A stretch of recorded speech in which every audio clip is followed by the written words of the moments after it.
My name is Candice Clark, and I am an overall creative here in Jacksonville, Florida. I work for Riverside Avondale Preservation as a creative placemaking specialist, and then I also run several initiatives, including the Petite Jacks, which is a traveling or moving gallery series, and then I also run Black Mural Map, where we map out the murals that are either done by Black artists or that have Black representation. Are you a Jacksonville native? Yes, I'm Okay. born and raised. So, growing up here in Jacksonville, what was your relationship to water? And that could be the river, the ocean, any bodies of water, swimming pool. What was that relationship like? And that could be physically, mentally, historically, spiritually, the kind of the gamut. um, so I will say that I'm very fortunate that I've always had a great relationship with water. It was very important to my parents that we learned how to swim. So I learned how to swim in the community pool right next to my house, essentially. And besides just learning how to swim and being comfortable with that aspect, me and my brothers, we would fish all the time. I was very much a girl that was outside with her brothers, and so I learned how to fish and be on the water very regularly. And so my relationship with water is not only community pools and lakes, but it's the river, it's the ocean. I was fortunate to swim in at the beach here in Jacksonville and also across the entire state. And so I've always had a very great relationship with water. Has that relationship changed or evolved as you've gotten older? My relationship with water has changed quite a bit because I've already built a relationship where I feel safe around water.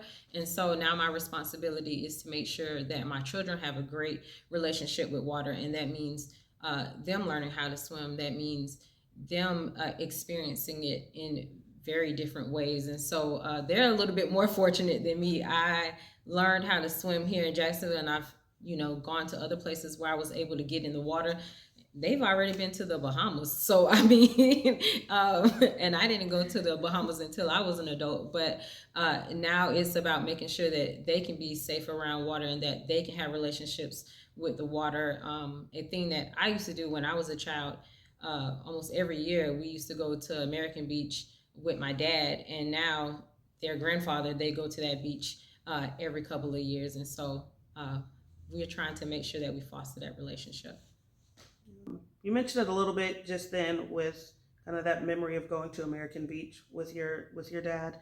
In what ways do water and memory intertwine in your life and in the community, even in the work that you're doing, whether through healing or history or a sense of belonging? Well, to me, water is a carrier, right? And so it's a carrier of memories, essentially. Like the breeze can remind you of something. The feel of the air around you when you're around water is different, and so it's always going to be entwined with history. But in my personal body of work currently, I deal with water quite a bit because I work here in Riverside, Avondale, and the whole neighborhood is about the relationship with the river. The homes are built here to make sure that everybody has access to the river.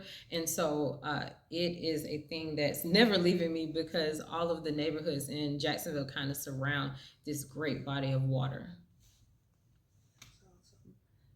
So again, touching a little bit about specifically you being from Jacksonville, how have you seen the communities, our communities, Black communities, the communities in general, even the ones that you work with, how have you seen them change over time? And that could be in relationship to water, that can be in relationship to gentrification. Um, any of those things are open. So how have you seen them change from since you are from here? Specifically, I would say that a lot of the neighborhoods have changed. Some of them have remained very much stagnant, but they have changed for the good and also for the worse. And so I'm going to start with the good. The good is that we have a neighborhood now. Like a great story is the great historic East Side.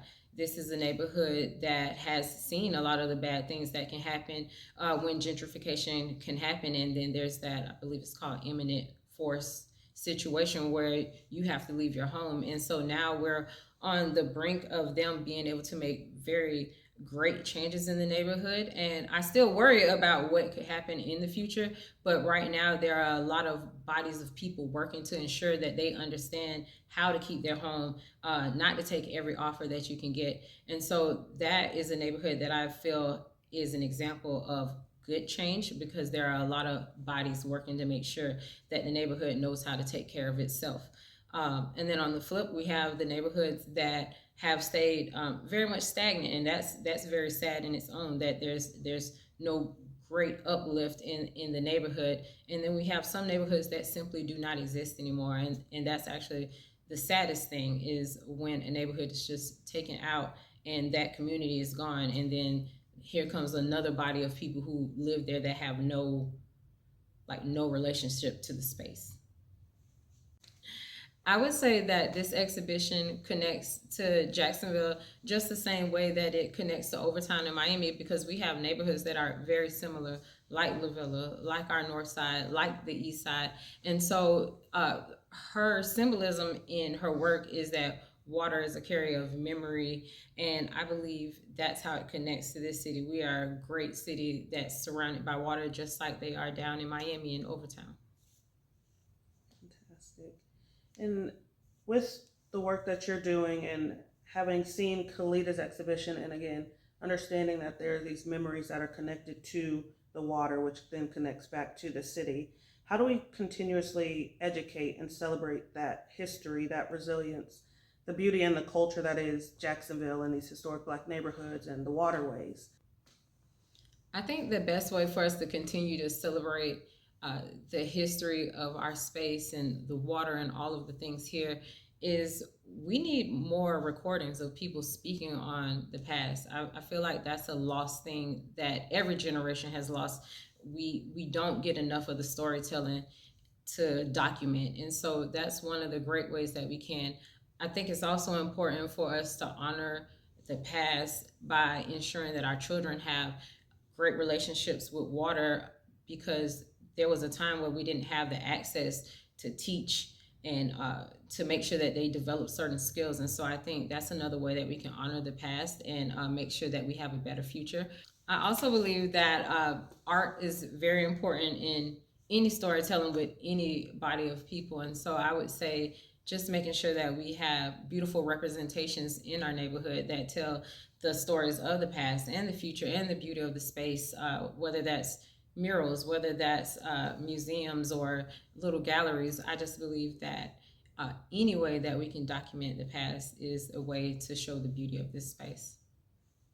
In one word, again, since you have seen Kalida's show, and it may look different when it comes here, but in one word, what is your response to the works in Away with the Tides? My one word for this show would be wave.